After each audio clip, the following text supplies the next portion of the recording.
परमेश्वर ने स्वर्ग, धरती और इन पर जो कुछ भी है उसकी रचना की, लेकिन वो इस सबसे भिन्न और किसी पर भी निर्भर नहीं है। उनकी प्रार्थना का उत्तर उन्हें क्यों नहीं मिला? आज हम इसी विषय पर बात करेंगे। पहले सुनते हैं परमेश्वर का वचन।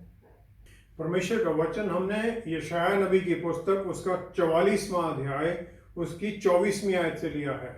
44 वर्स 24 ऑनवर्ड्स। यहाँ इस प्रकार लिखा है, यहोवा तेरे उद्धारकर्ता जो तुझे गर्भ ही से बनाते आए हैं यूं कहते हैं, मैं यहोवा ही सबको बनाने वाला हूँ, जिसने अकेले ही आकाश को ताना और पृथ्वी को अपनी ही शक्ति से फैलाया है। मैं झूठे लोगों के कहे हुए चिन्हों को व्यर्थ कर देता और भावी कहने वालों को बावला कर देता हूँ। मैं बुद्धिमानों को पीछे हटा देता हूँ और उनकी पंडिताई को मूर्खता बनाता हूँ, और अपने दास के वचन को पूरा करता और अपने दूतों की युक्ति को सफल करता हूँ। जो यरूशलेम के विषय कहता है वह फिर बसाई जाएगी, और यहूदा के नगरों के विषय में वे फिर बनाए जाएंगे, और मैं उनके खंडरों को सुधारूंगा। जो गहरे जल से कहते हैं तू सूख जा, मैं तेरी नदियों को सुखाऊंगा। परमेश्वर के वचन को पढ़े और सुने जाने से आशीष हो। आमीन। परमेश्वर ने सब कुछ बनाया, तो फिर इस सब से वो इतना दूर क्यों लगते हैं, और मुश्किल के समय में ये दूरी और भी ज्यादा बढ़ क्यों जाती है? क्रिएटर है परमेश्वर जिसने सब कुछ बनाया। वो इस धरती पर इन चीजों पर निर्भर नहीं है, तो उन्हें इनसे अलग ही रहना है। क्रिएशन के साथ उनसे इतना ही रिश्ता बनाया, क्योंकि पाप में सब कुछ है, गिरावट में है, इसलिए वो अलग है। सुप्रीम है वो, तो उनकी जो एग्जिस्टेंस है वो ऊंचाई में है, अलग है, स्वर्ग में है। तो इसलिए क्रिएशन के द्वारा परमेश्वर को जान लेना मुश्किल है। उनको हम जानते हैं, उनका जो इस धरती के साथ जो कुछ बनाया गया, इसके साथ रिश्ता क्या है। रिश्ता है उनके कामों के गुणों के द्वारा, और हम उन्हें जानना चाहते हैं, जान सकते हैं जो वो नहीं है या हो ही नहीं सकते। शुरू से ही वो क्रिएटर हैं, और टाइम उन्हीं से शुरू होता है, बिगिनिंग उन्हीं से शुरू होती है, लेकिन वो टाइम के अधीन नहीं है। वो इस रचना में सब कुछ बदल सकते हैं, और उनके कहे बिना कुछ भी बदल भी नहीं सकता है। जो उन्होंने स्थापित कर दिया है वो सदा के लिए स्थापित कर दिया है। यिर्मयाह नबी की पुस्तक उसका 23वां अध्याय उसकी 24वीं आयत में परमेश्वर कहते हैं, क्या कोई ऐसे गुप्त स्थानों में छिप सकता है कि मैं उसे ना देख सकूं? क्या स्वर्ग और पृथ्वी दोनों मुझसे परिपूर्ण नहीं हैं? परमेश्वर हर जगह पर हैं और हमारे मनों को जानते हैं, हमारे विचारों को जानते हैं, हमारी इच्छाओं को जानते हैं। उनसे कुछ भी छिपा हुआ नहीं है। नीति वचन 15 की 3री आयत में लिखा है, यहोवा की आंखें सब स्थानों में लगी हैं, वह बुरे भले दोनों को देखती रहती हैं। बुरे भले दोनों को देखती रहती हैं। निर्गमन 3रा अध्याय 14वीं 15वीं आयत में परमेश्वर ने जलती झाड़ी से मूसा को अपना नाम बताया। उन्होंने कहा, मैं हूं सो हूं, I am who I am, Yahweh. वो पास्ट प्रेजेंट फ्यूचर किसी टाइम से वो निर्धारित नहीं होते हैं, टाइम उन्हीं से शुरू होता है। यशायाह नबी की पुस्तक 41वां अध्याय 4थी आयत में वो कहते हैं, मैं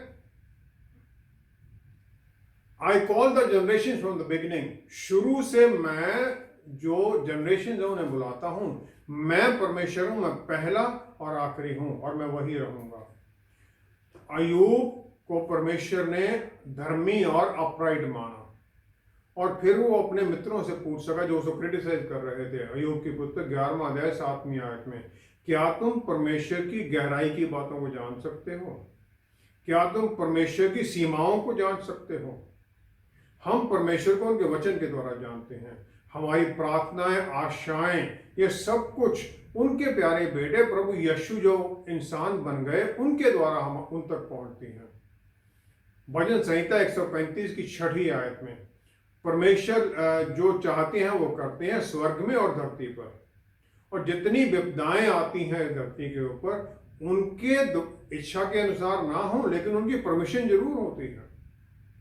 जब हम परेशानी में होते हैं तो परमेश्वर हमारे साथ हैं हर पल, क्योंकि हमारा जो फोकस है, ध्यान हमारा दुख पर चला जाता है, उस मौके के ऊपर चला जाता है, तो हम उनकी मौजूदगी को हम महसूस नहीं कर सकते, कि वो तो हमारे भीतर है, पवित्र आत्मा परमेश्वर।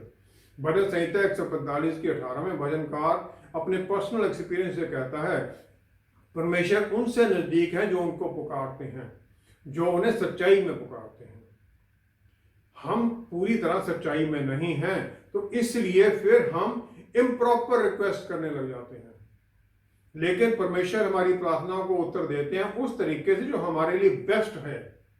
होशे नबी की पुस्तक 6 अध्याय उसकी 3 आयत, होशे नबी की पुस्तक 6 अध्याय 3 आयत में लिखा है, क्योंकि यहोवा का प्रकट होना भोर का सा निश्चित है, वह वर्षा के समान हमारे ऊपर आएगा, वरन बरसात के अंत की वर्षा के समान जिससे भूमि सींचती है। वर्षा के समान आएगा। लेकिन परमेश्वर क्या कहते हैं हमारे लिए, वो कैसे हमें आशीष देते हैं। 14वां अध्याय होशे की पुस्तक 5वीं-6 आयत में, मैं इजराइल के लिए ओस के समान होऊंगा। बारिश और ओस में फर्क क्या है? बारिश पूरी तरह से सबमर्ज हमें डुबो देती है, पूरी तरह तृप्त कर देती है, जबकि ओस जेंटल, आसानी, आराम से गिरती है, मॉइस्चराइज करती, पूरी तरह डुबो नहीं देती है, एनकरेज करती है बीज को उस मॉइस्चर को खींचकर ऊपर निकले। 2 तीमुथियुस 1 अध्याय 9वीं आयत में पौलुस रसूल जो जीवन का एम है, जो परमेश्वर की तरफ से हमें मिला है, वो क्या है? वो कहते हैं उन्होंने हमें बचाया अपनी पवित्र पुकार के लिए। ये हमारे कामों के द्वारा नहीं है, लेकिन उनका जो पर्पस है उनके अनुग्रह के द्वारा, जो हमें प्रभु यीशु के द्वारा दिया गया। जबकि कुछ भी बना नहीं था, तब से हमें उन्होंने निश्चित कर दिया था। परमेश्वर ने इटर्निटी पास्ट कुछ भी नहीं था, तभी उन्होंने निश्चित कर दिया था कि किसको कब चुना जाएगा और उसे उनके पुत्र के अनुरूप ढाल दिया जाएगा। हम परमेश्वर को पुकारते हैं कि हमें पवित्र कर दो, लेकिन उनकी जो रिस्पॉन्स, उनका उत्तर आता है बारिश की तरह नहीं कि पूरी तरह एकदम कर दिया। एक्सटर्नल स्टिमुलस है, कैटलिस्ट की तरह काम करते हैं, जैसे ओस पड़ती है, ताकि हमारे अंदर का जो आत्मिक प्रोसेस है वो चलने लग जाए। वो अपने अनुग्रह में हमें चलाना चाहते हैं और उन बल और शक्तियों में काम करता हुआ देखना चाहते हैं जो पवित्र आत्मा परमेश्वर द्वारा हमें मिलती हैं, ताकि हम ऊंचाइयों को प्राप्त करें। लेकिन अपने सही जीवन में हम ये कैसे प्राप्त करें, जबकि हम परमेश्वर के हर वक्त नजदीक भी हैं।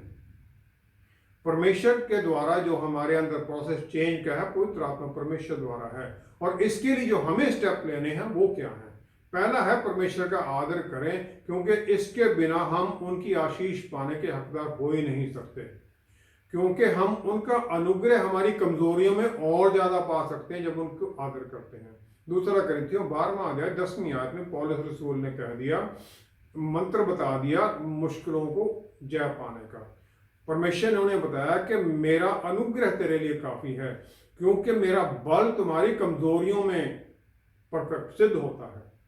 हम परमेश्वर का आदर करते हैं उनके ऊपर निर्भर होकर, अपनी मुश्किल परिस्थितियों में और भी ज्यादा निर्भर होने के द्वारा। दूसरा है परमेश्वर को प्यार करना, क्योंकि परमेश्वर प्यार है, हम उनके प्यार को जाहिर करें। ये पहला यूहन्ना 4 अध्याय 8वीं आयत में। 19वीं आयत में फिर कहते हैं कि ये जो उनका प्यार है हमारे कामों में भी जाहिर हो दूसरों की तरफ। हमें ये आज्ञा मिली है कि हम प्यार करें, लेकिन हम पहले परमेश्वर के प्यार द्वारा भरे जाते हैं, तभी हम प्यार कर सकते हैं, क्योंकि जो हमारे पास है ही नहीं वो हम दे कैसे सकते हैं। वो हमें प्यार से पहले भरते हैं, फिर हम उन्हें प्यार करते हैं। तीसरा है अपने माता पिता का आदर करो जिस प्रकार के परमेश्वर के पुत्र ने आदर किया। लूका 2 की 40वीं आयत में हम देखते हैं, परमेश्वर का पुत्र आत्मा में बल पाते गए और बुद्धि और ज्ञान से भरते गए, क्योंकि 12 साल की उम्र में ही वो वचन के बारे में, वचन की गहराइयों के बारे में, जो परमेश्वर के भवन में टीचर थे उनके साथ बातें करते हैं, और वो अमेज हो जाते हैं, अचंभित हो जाते हैं लोग उनकी बातों को सुनकर। लेकिन जब माता पिता उन्हें वापस ढूंढते हुए आते हैं तो उनके साथ वो नाजरत चले जाते हैं ओबीडियंटली, और उनकी अधीनगी में रहते हैं 30 साल की उम्र तक, क्योंकि 30 साल के बाद उनकी मिनिस्ट्री शुरू होती है। चौथा है दूसरों को गाइड करना और उनको सर्व करना। परमेश्वर कहते हैं तुम धरती का नमक हो, तुम इस धरती का रोशनी हो। मत्ती 5 की 13, 14 और 16वीं आयत में कहते हैं फिर वो कि तुम दूसरों को गाइड करो ताकि तुम उनके मॉरल वैल्यूज जो हैं वो प्रिजर्व हो, नमक हो तुम्हारे अच्छे कामों के द्वारा फिर पिता परमेश्वर को महिमा मिले, रोशनी बनकर उनको लीड करो। पांचवा है परमेश्वर की अधीनगी में आ जाओ। रोमियो 12 की पहली आयत में अगर हम देखें, रोमियो 12 की पहली आयत, अपने शरीरों को जीवित और पवित्र और परमेश्वर का भावता हुआ बलिदान करके चढ़ाओ, यही तुम्हारी आत्मिक सेवा है। यही हमारी आत्मिक सेवा है। हमारा धरती पर जीवन जो है परमेश्वर के लिए जिया जाए, उनकी महिमा के लिए जिया जाए, उनके कामों को करने के लिए जिया जाए, ताकि फिर वो हमें बल दे सके वो काम करने के लिए। एक संत की कहानी है जो परमेश्वर के साथ बहुत नजदीकी रिश्ते में था। जब भी वो चलता तो 4 पैरों के निशान उसके साथ होते, 2 उसके 2 परमेश्वर के। फिर वो एक बार बहुत तकलीफ में आ गया, बहुत परेशानी में प्रार्थना करता रहा, लेकिन अचानक उसने देखा 2 पैरों के निशान खत्म हो गए हैं। लेकिन वो प्रार्थना में लगा रहा। कुछ समय बाद वो ठीक हो गया, काफी सब कुछ ठीक होने लग गया, काफी ठीक हो गया। तो उसे 4 फिर निशान पैरों को दिखने लगे। उसने परमेश्वर से शिकायत की कि आपने भी मुझे दूसरों की तरह इस तकलीफ में छोड़ दिया। परमेश्वर ने उसे उत्तर दिया कि जो 2 पैरों के निशान तकलीफ के दौरान थे वो मेरे पैरों के निशान थे, क्योंकि मैंने तुम्हें उठा रखा था। परमेश्वर ने ये चुना कि वो हमें नहीं छोड़ेंगे जब हम तकलीफ में होंगे, लेकिन हमें परमेश्वर के पुत्र की तरह रहना है, जो यहाँ पर धरती में रहे पूरी तरह से आज्ञाकारिता में पिता परमेश्वर की उनकी इच्छा को पूरा करते हुए। जब जितना हम परमेश्वर की आज्ञाकारिता में चलते हैं उतना ही वो हमारे नजदीक आते जाते हैं, अपनी इच्छा हमारे ऊपर जाहिर करते जाते हैं, हमें बल देते जाते हैं। जितना हम उनकी अधीनगी में होते हैं उतना हमें वो ऊपर उठाते जाते हैं, अपनी नजदीकी में ले जाते हैं। बस यही हमें करना है। ऐसा क्यों होता है कि कई लोग मुश्किलों से जल्दी निकल आते हैं जबकि दूसरे फंसे ही रहते हैं? इस सवाल का उत्तर मूसा को परमेश्वर ने निर्गमन की पुस्तक 33वें अध्याय की 19वीं आयत में दे दिया। उन्होंने मूसा से कहा, मैं तेरे सम्मुख होकर चलते हुए तुझे अपनी सारी भलाई दिखाऊंगा और तेरे सम्मुख यहोवा नाम का प्रचार करूंगा। जिस पर मैं अनुग्रह करना चाहूं उसी पर अनुग्रह करूंगा और जिस पर दया करना चाहूं उसी पर दया करूंगा। I will be gracious to whom I will be gracious. जिसे मुझे दया करनी मैं उसी पर करूंगा। परमेश्वर को कोई बाध्य नहीं कर सकता कि मेरे ऊपर आशीष करो ही करो। ये उनकी इच्छा है, किसे तकलीफ से निकालना है, किसे परेशानी से निकालना है, किसे नहीं निकालना है। क्यों? उनके सामने पास्ट प्रेजेंट फ्यूचर सब कुछ क्लियर है। दूसरा राजा 20वां अध्याय 5वीं 6वीं आयत में हिजकिय्याह राजा बीमार है और परमेश्वर यशायाह नबी को उसके पास भेज देते हैं कि तुम्हारा अंत समय आ गया, अपने घर को ठीक ठाक कर लो। लेकिन हिजकिय्याह नबी प्रार्थना करता है परमेश्वर के सामने, मुंह दीवार की तरफ करके रोता है और चंगाई पा लेता है। अभी यशायाह नबी पहले से बाहर भी नहीं गए थे, परमेश्वर का उसी आज्ञा आ जाती, वापस जाके उसे बताओ कि मैंने तुम्हारी प्रार्थना सुन ली है, तुम्हारी उम्र 15 साल के लिए बढ़ा दी है। और दूसरा उन्हें आशीष मिलती है कि जो असीरियन आर्मी जो यरूशलेम पर कब्जा करने के लिए आई हुई, मैं उससे भी तुम्हें छुड़ाऊंगा। ये दूसरी बात है कि हिजकिय्याह का उस समय तक कोई बच्चा नहीं था, मनश्शे उसका बेटा होता है ये 15 साल के दौरान में, और मनश्शे सबसे बुरा राजा निकलता है यहूदा के लिए। परमेश्वर हमारी प्रार्थना सुन लेते हैं, लेकिन कभी कभी उसका जो रिजल्ट है बहुत बुरा भी निकलता है। उत्पत्ति 12वां अध्याय पहली 3 आयत हम देखें तो वहां पर यहोवा ने अब्राहम से कहा, अपने देश और अपने कुटुंबियों और अपने पिता के घर को छोड़कर उस देश में चला जा जो मैं तुझे दिखाऊंगा। I will show you the place. और मैं तुमसे एक बड़ी जाति बनाऊंगा और तुझे आशीष दूंगा और तेरा नाम महान करूंगा और तू आशीष का मूल होगा। जो तुझे आशीर्वाद दें उन्हें मैं आशीर्वाद दूंगा और जो तुझे कोसें उन्हें मैं शाप दूंगा। और भूमंडल के सारे कुल तेरे द्वारा आशीष पाएंगे। भूमंडल की सारी families of the earth will be blessed through you. सारे कुल तुम्हारे द्वारा आशीष पाएंगे। लेकिन कहीं पर यह नहीं लिखा गया परमेश्वर ने अब्राहम को चुना क्यों। जो यहूदी संत हैं इसके 3 कारण बताते हैं। उन तीनों में से हम इस प्रोग्राम के लिए एक को देखेंगे। मिड्राश जो कि एशियंट यहूदी एक्सिजेसिस है, इंटरप्रिटेशन, वचन की जो इंटरप्रिटेशन कमेंट्री है, उस जो जिनके द्वारा फिर वो कमेंट्री में देखते हैं, हर एक शब्द का उत्तर निकाल कर उसके अनुसार फिर वो पूरे लाइन का उत्तर निकालते हैं। उसमें उन्होंने एक रीजन मेंशन किया है। वो कहते हैं जब अब्राहम को अपनी धरती छोड़कर जाने के लिए कहा गया, तो अपने लोगों को छोड़कर जाने के लिए कहा गया, तो एक ट्रैवलर बन गया। वो ट्रैवलर, उससे पहले उसने देखा कि एक पैलेस है, एक महल है जिसमें आग लगी हुई है। तो वो हैरान होता है कि क्या ये हो सकता है कि इस पैलेस का कोई मालिक ही नहीं है। तो जो पैलेस का ओनर है वो ऊपर से निकलता है, वो कहता है खिड़की में से, मैं इसका मालिक हूं।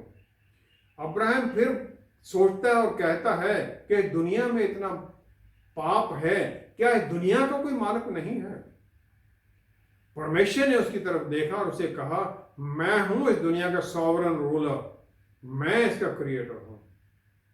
तब अब्राहम अचंभित होता है कि इनकंसिस्टेंस है ये जो दुनिया है, पैलेस है, जो दुनिया में जो ह्यूमैनिटी में पूरी तरफ जो क्यास है, पाप बढ़ा हुआ है, चारों तरफ जो ये परेशानियां, दुख, लोग एक दूसरे से लड़ रहे हैं, लेकिन कंट्रोलर है, आग लगी हुई है, पैलेस का मालिक है, राजा है, इधर राजाओं का राजा है।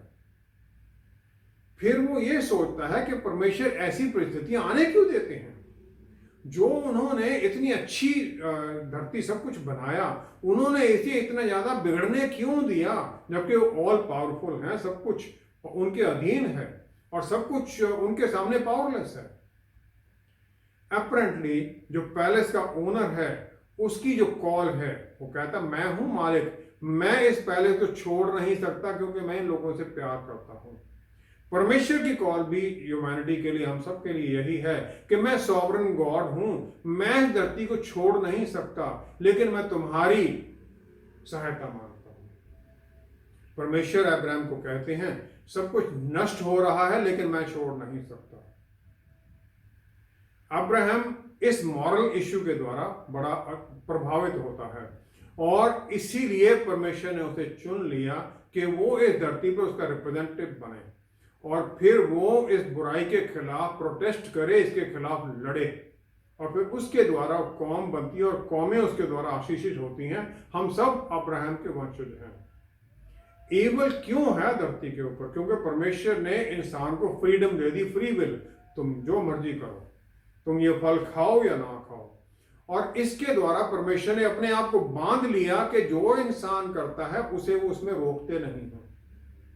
यही कारण है कि सांप ने, जो शैतान था, उसने सारी धरती पर वो क्यास क्रिएट कर दिया ईव को भ्रम में डालकर, क्योंकि परमेश्वर ने वहां पर इंटरफेयर नहीं की। जो फ्री विल है, जो हमें इच्छा, स्व इच्छा दी गई है, इसका मिसयूज कहाँ है? आदम और ईव से शुरू होता है, काइन और एबल से शुरू होता है। काइन एबल को वध कर देता है। नोआ की जो जनरेशन उसमें दिखता है साफ, उसके बाद सब जगह दिख ही रहा है। परमेश्वर ये अलाउ करते हैं, वो हमें अपनी गलतियों से सीखने में सहायता करना चाहते हैं ताकि हम तौबा करें और फिर अपनी गलतियों से आगे बढ़ें। परमेश्वर हमारी सहायता चाहते हैं कि ये जो आग दुनिया में है इसको बुझाया जाए, और जो उनके पास बेस्ट था, उनका अपना बेटा, उसे उन्होंने भेज दिया, कुर्बान कर दिया इस आग को बुझाने के लिए। अब्राहम ने उस परिस्थिति को कबूल नहीं किया, वो बुराई के खिलाफ लड़ने लगा और फिर वो जो बुराई परमेश्वर को, इस क्रिएशन को नष्ट कर रही थी, उसके खिलाफ लड़ा। कौम बनी, यहूदी लोग बने और फिर विश्वासी हम सब बने। और अब हमारी ये टर्न आ जाती है कि प्रभु यीशु की तरह हम भी दूसरों की, जो ये आग में दूसरे जल रहे हैं, उन्हें निकालें। इस आग में लड़ने के लिए हम आगे बढ़ें। जो सलीब का मैसेज है, जो पाप में डूबे हुए लोग हैं, उन्हें निकलने में सहायता करें, रोशनी में उन्हें लेके आएं, उस आग से उन्हें बचाएं।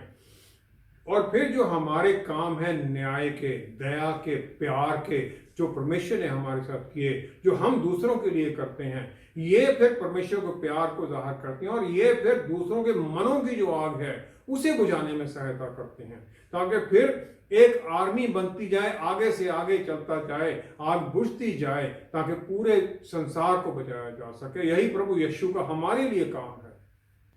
ऐसे समय में जब सब तरफ दुखों और परेशानियों में लोग हैं, तो एक विश्वासी का दूसरों के लिए क्या कर्तव्य है? हमें प्रभु यीशु जैसे बनना है और जो काम वो करते हैं हमें वही करने हैं। अब उन्होंने क्या काम किए? पहला यूहन्ना 3 अध्याय 8वीं आयत में अगर हम देखें, यहाँ लिखा है, जो कोई पाप करता है वह शैतान की ओर से है, क्योंकि शैतान आरंभ से ही पाप करता आया है। परमेश्वर का पुत्र इसलिए प्रकट हुआ कि शैतान के कामों को नाश करे। हमें शैतान के साथ नहीं जुड़ना, प्रभु यीशु की तरह शैतान के कामों को नष्ट करना है। हमें उनकी तरह बनना है, क्योंकि हम उनके रिप्रेजेंटेटिव हैं और वही उन्होंने हमें काम दिया है। शैतान का सोल काम क्या है? कम्युनिटीज को डिवाइड करना, लड़ाई झगड़े कराना, क्यास करा देना, ताकि फिर उस पूरे झगड़ों में वो ऊपर बैठकर राज करे। वो राज करता है हमारे दुख में, हमारे दर्द में, क्योंकि उसमें कोई प्यार नहीं है, वो सिर्फ अपने लिए प्यार करता है। परमेश्वर का जो प्यार है अपनी क्रिएशन के लिए, वो उस समय खत्म नहीं हो गया जब आदम और हवा ने उनके खिलाफ, वो उनकी आज्ञाकारिता के खिलाफ चले गए। उन्होंने इंसान को छोड़ भी नहीं दिया, उनके साथ रहे। उन्होंने अपने नबियों को भेजा वचन के द्वारा, अपने पुत्र को भेज दिया, ताकि वही मैसेज जो नबी सुना रहे थे कि मुड़ो वापस पिता परमेश्वर की तरफ, वही उनका पुत्र दे और फिर अपने प्यार से भरकर हमें सिखाए दूसरों को प्यार करना। अपने तरह जैसे हम अपने आप से प्यार करते हैं, दूसरों से हम प्यार करना सीखें, दूसरों के दुख में उनकी सहायता करना सीखें और फिर हर पल आनंदित रहें प्रभु यीशु के प्यार में, परमेश्वर के प्यार से भरे हुए। 2 कुरिन्थियों 1 अध्याय उसकी 3-4 आयत में अगर हम देखते हैं, यही परमेश्वर के वचन में हमें एश्योरेंस है और आज्ञा है ऐसी हालतों के लिए। हमारे प्रभु यीशु मसीह के परमेश्वर और पिता का धन्यवाद हो, जो दया का पिता और सब प्रकार की शांति का परमेश्वर है। वह हमारे सब क्लेशों में शांति देता है, क्योंकि हम उस शांति के कारण जो परमेश्वर हमें देता है उन्हें भी शांति दे सके जो किसी प्रकार के क्लेश में हो। परमेश्वर हमें शांति देते हैं हमारे क्लेशों में, ताकि हम किसी दूसरे की सहायता कर सकें, उसी शांति दे सकें जो किसी और क्लेश में फंसा हुआ है, जो तकलीफ में है, कोरोना के कारण या किसी भी और तकलीफ के कारण। परमेश्वर की जो शांति इसलिए नहीं है, आशीष इसलिए नहीं कि हमारी तकलीफों को वो निकाल दें, लेकिन वो हमें बल देते हैं, एनकरेज कर देते हैं, आशा देते हैं कि हम इन तकलीफों से ऊपर निकल सकें और उनका सामना कर सकें। परमेश्वर की हमारे लिए प्लान है जिसमें भविष्य और आशा है, उसी आशा में वो हमें बनाए रखना चाहते हैं।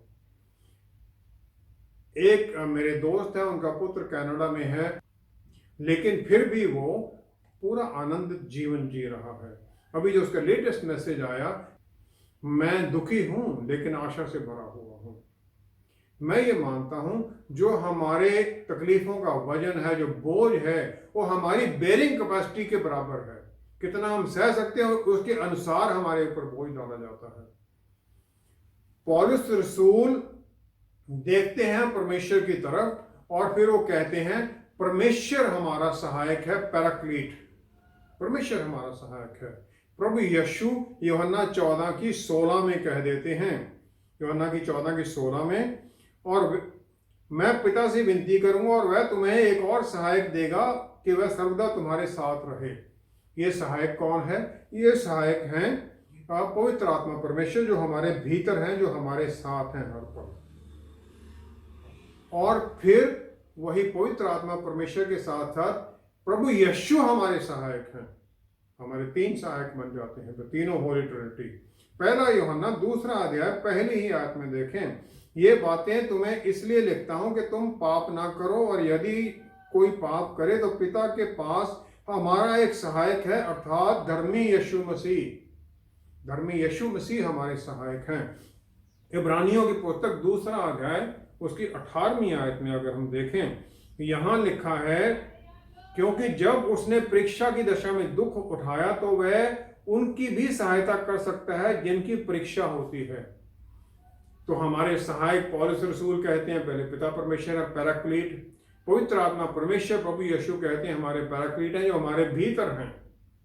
प्रभु यीशु हमारे सहायक हैं, जो स्वर्ग में पिता परमेश्वर के दाहिनी तरफ बैठे हुए हैं, हमारी प्रार्थना को सुनने के लिए, परमेश्वर से उन्हें आशीषित करने के लिए, उन्हें उत्तर देने के लिए। जिसके पास इतने सहायता हो वो कैसे दुख में दुखी रह सकता है? उसे आनंदित होना है, परमेश्वर की उस आशा में बने रहना है। परमेश्वर की जो वेरी बीइंग है, जो उसका पूरा होंद है, वो पूरी तरह से तैयार है हमें बल देने के लिए, हमें शांति देने के लिए, ताकि हमें सहायता मिल सके, ताकि हम दूसरों को सहायता कर सकें। हम ये जो सहायता है, जो शांति है, इसे हम मांगते ही नहीं हैं। दूसरों से हम ये सहायता मांगते ही नहीं हैं। हम ये सोचते हैं वो क्या सहायता करेगा। हम अपने अहंकार से भरे हुए होते हैं। दूसरों से हम प्रार्थना की बात भी नहीं करते हैं। इसमें कई कारण भी हैं। कई जगह प्रार्थना के लिए हम कहते हैं तो पूरे शहर में डंडोरा पीट दिया जाता है प्रार्थना के तौर पर। उसकी प्रार्थना करना पता उसको क्या हुआ? तो लोग डरते हैं प्रार्थना मांगने के लिए भी। आत्मिक आशीषें जो हैं, ये पवित्र आत्मा परमेश्वर की गिफ्ट की तरह हैं। ये सिर्फ किसी एक के लिए नहीं है। पवित्र आत्मा की जितनी आशीषें हैं वो सब पूरे विश्वासियों के लिए हैं। हमारे जो दुख हैं परमेश्वर द्वारा भेजे जाते हैं ताकि हमें ट्रेन किया जाए मिनिस्ट्री के लिए। एक विश्वासी की मिनिस्ट्री है दूसरों को बताने के लिए, ताकि फिर हम वो सब कुछ सिखाएं दूसरों को। मदर टेरेसा ने फेमसली कहा था कि मैं जानती हूं परमेश्वर मुझ पर बहुत विश्वास करते हैं कि मैं जो मुझे देंगे मैं उसे हैंडल कर सकती हूं, लेकिन वो कहती मैं ये चाहती हूं कि परमेश्वर मुझ पर इतना यकीन ना करें। मैं भी एक इंसान हूं। क्या मैं अपनी परेशानियों के बारे में ऐसा सोचता हूं कि परमेश्वर ने मुझे ये परेशानी दी है क्योंकि उनका विश्वास है कि मैं इसे हैंडल कर सकता हूं? मैंने ये सीख लिया है कि अपनी आशीषों को तो मैं काउंट करता रहूं हर दिन। जब मैं उठता हूं पहले देखता हूं हाँ मैं जिंदा हूं, आशीषित हूं। ग्रेटेस्ट ब्लेसिंग है कि मैं परमेश्वर का परिवार का हिस्सा हूं, और फिर सब कुछ मुझे कम लगने लग जाता है। फिर मैं उसकी आशीष, उसका बल मांगता हूं और उस बल में चलने के लिए आगे बढ़ जाता हूं कि आज की तकलीफों को भी प्रभु यीशु आपके बल में मैं जीत सकता हूं और इनमें मैं हर तरह से जीत में ही चलूंगा। ये तकलीफें मुझे हरा नहीं सकती हैं। आइए हम प्रार्थना करें। पिता परमेश्वर, हम आपका धन्यवाद करते हैं। आप हमारे सहायक हैं। प्रभु यीशु स्वर्ग में आपके दाहिने बैठे हमारे सहायक हैं। पवित्र आत्मा परमेश्वर हमारे भीतर हमें सहायता देने के लिए, हमें शांति से भरने के लिए, हर तरह की आशीष देने के लिए आपने रख दिए हैं। सहायता कीजिए हमें पवित्र आत्मा परमेश्वर, भर दीजिए अपने उन सब गुणों से, ताकि हम ना सिर्फ आपकी शांति पाएं, अपनी तकलीफों में जूझते हुए बल पाएं, बल्कि दूसरों की तकलीफों में उनकी सहायता करने में भी आगे बढ़े, पीछे ना हटें। जो हमारे काम हों आपके प्यार से भरे हुए, दूसरों के लिए आशीष का कारण बने, ताकि आपका प्यार जो हमारे भीतर आपने डाला है इतना ज्यादा बड़ा हुआ हो, इतना ज्यादा हो कि उमड़ कर हमारे अंदर से बाहर बह निकले, दूसरों की तरफ प्यार के तरह, प्यार से भरे हुए हम आगे बढ़ें, दूसरों के लिए आशीष का कारण बने, ताकि हम भी अपने दुश्मनों के लिए भी आशीष का कारण बने। पिता परमेश्वर, हम सारी महिमा, सारा आदर आपको देते हैं। सब कुछ आपके प्यारे बेटे प्रभु यीशु के पवित्र नाम में मांगते हैं। आमेन, आमेन, आमेन। कुरिन्थियों को लिखी दूसरी पत्री में पौलुस रसूल ने अपने ऊपर आई विपदाओं के बारे में लिखा, और उन्होंने सब सह लिया, क्योंकि प्रभु यीशु को कभी भी अपने से दूर नहीं बल्कि अपने साथ पाया। जितनी अधिक दिन में गर्मी होती है, रात में उतनी ही अधिक परमेश्वर से रिफ्रेश करने वाली ओस या ड्यू भी पड़ती है। परमेश्वर तभी हमारा ऊंचा गढ़ और शरण स्थान है अगर हम उनके पास जाएं। हमारे साथ दोबारा जुड़ने के लिए आपका बहुत बहुत धन्यवाद। Until next time, stay blessed. Shalom.